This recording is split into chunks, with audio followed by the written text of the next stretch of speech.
Today, as I indicated I would last week, I've signed a proclamation closing K through 12 schools for the duration of the school year with respect to students. So students will not be going to schools. There may be some things that will be happening at schools with employees and adults and so forth. But I want to be very clear about something. This is not the end of learning for this academic year.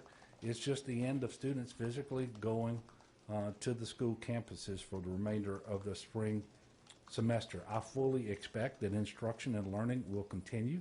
I fully expect that our schools are going to continue with the nutrition programs to feed the students. That remains critical, and that's some of the work that we're engaging in.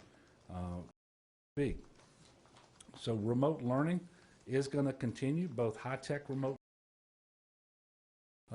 learning, and I know there are a lot of about how this impacts student achievement and learning, especially lower income families in rural communities without access to broadband. And I just want everybody to know we're working very hard to address those needs and make sure that every student in the state, regardless of the circumstances they find themselves in or the geographic location where they live, we want them to be able to continue to learn. We want them to learn as much as possible and to minimize whatever regression that you would typically see before school starts back up in August.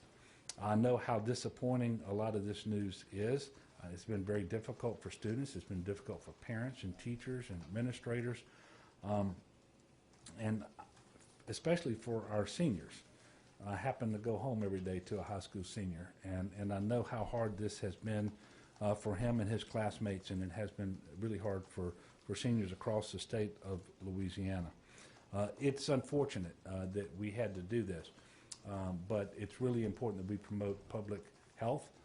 Knowing what the CDC guidelines are for a state like Louisiana that has so much COVID in it.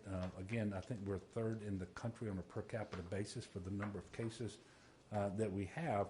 This is just a critical step for us to protect public safety. So it's not something we wanted to do. It's not a decision that we made lightly.